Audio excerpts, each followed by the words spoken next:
Assalamualaikum warahmatullahi wabarakatuh. Balik lagi di channel catatan si Jangkung.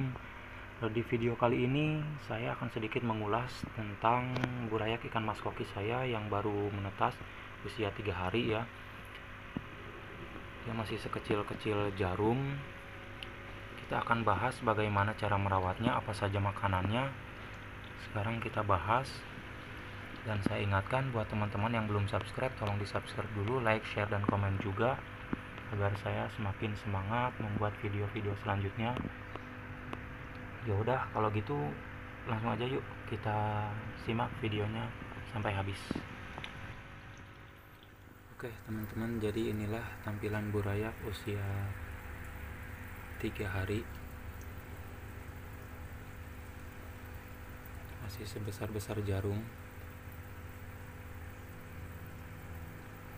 Dan ini belum dikasih makan.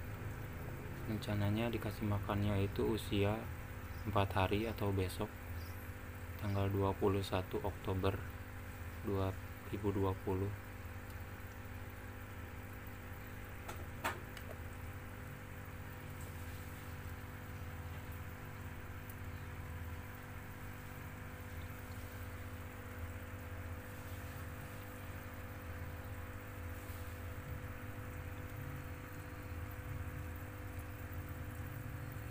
Dia baru bisa berenang di usia 3 hari ini. Jadi di usia 2 hari dia udah bisa berenang, tapi belum lancar, masih tenggelam dan sekarang udah lancar, udah bisa berenang dengan semestinya.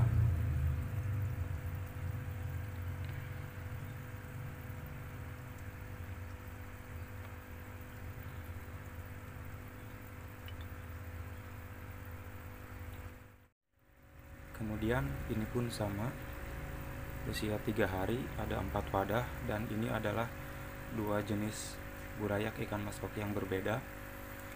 2 baskom di bawah itu adalah oranda, jenis oranda, dan yang di atas dan ember ini adalah jenis mutiara. Jadi ini usianya sama, pemijahannya pun bareng. Saya wadahkan di tempat yang berbeda agar dapat terpantau jenis-jenisnya. Nah, seperti inilah tampilannya teman-teman, sama, masih segede jarum. Belum pula saya kasih makan. Makanannya sendiri saya biasa menggunakan pakan hidup jenis Artemia atau kutu air yang saya dapatkan dari salah satu teman saya yang dia adalah peternak kutu air ya teman-teman. Jadi saya biasa menggunakan kutu air atau pakan hidup untuk para burayak-burayak ini. Namun jika teman-teman sulit menggunakan atau mencari kutu air atau pakan hidup, teman-teman bisa menggunakan tepung ikan atau tepung udang yang serbuk-serbuk yang halus-halus seperti itu, yang bisa digunakan untuk si makan burayak ini. Dan contohnya seperti ini adalah Artemia Insan yang sudah ditetaskan Polared ya teman-teman. Ini recommended, proteinnya besar, dia proteinnya 58%. Ini cukup untuk menunjang pertumbuhan si burayak tersebut ya. Ini harganya 25.000 segini ya, 25.000. Ini penuh OTR Purwakarta. Dan untuk cara penggunaannya sendiri, teman-teman tinggal taburin aja ya, tinggal taburin seperti itu, namun secukupnya. Gunakan secukupnya, jangan terlalu banyak dan jangan pula terlalu sedikit, secukupnya aja. Jadi penggunaannya itu tinggal ditaburin doang, taburin seperti itu. Namun sangat recommended sekali untuk menggunakan pakan hidup, karena pakan hidup jauh lebih besar ya proteinnya, terus lemaknya juga besar. Jadi sangat cukup untuk menunjang pertumbuhan si burayak ini. Namun teman-teman jika tidak bisa menemukannya atau sulit menemukannya, bisa menggunakan pakan yang tadi saya rekomendasikan seperti itu ya. Karena si burayak ikan mas koki ini termasuk burayak yang tidak sulit untuk makan ya teman-teman. Dia bisa makan pakan mati ataupun pakan hidup. Jadi tidak perlu risau akan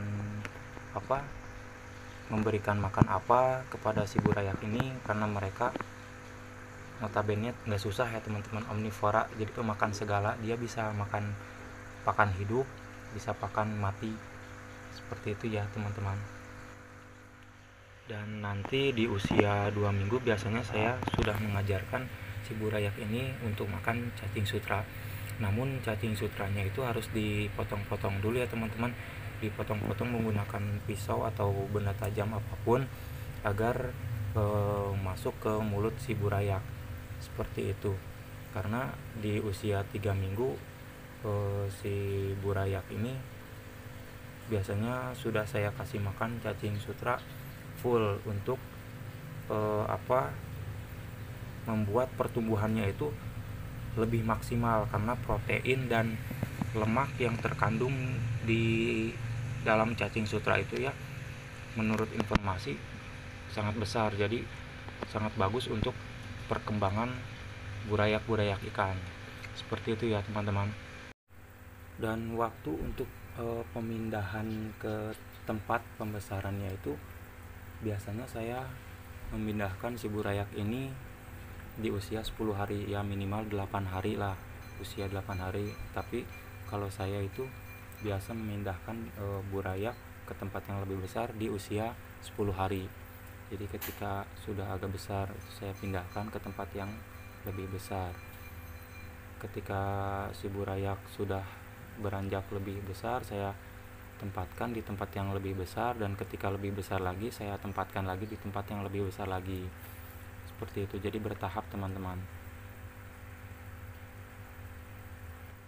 Nah, dan ketika usia seperti ini, di usia 2,5 bulan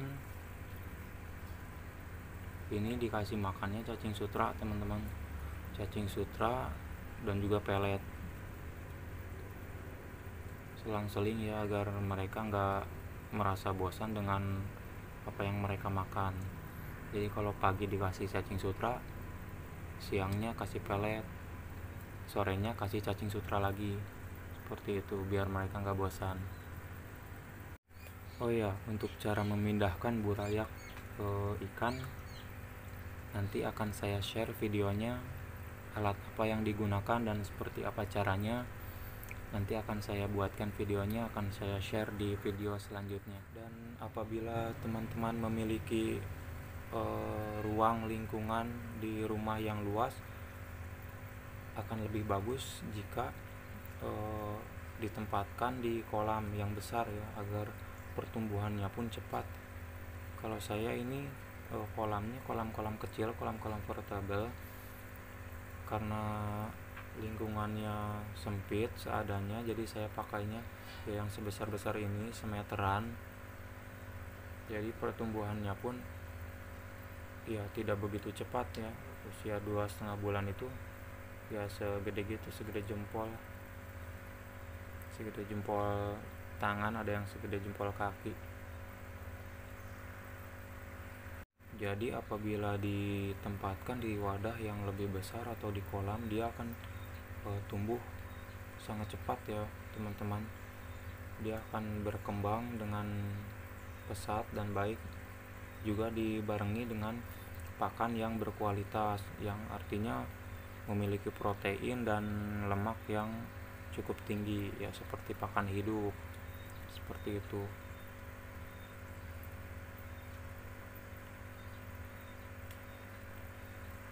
Dan untuk pergantian airnya, yang pertama teman-teman bisa ganti air itu ketika pemindahan di usia 10 hari tadi. Itu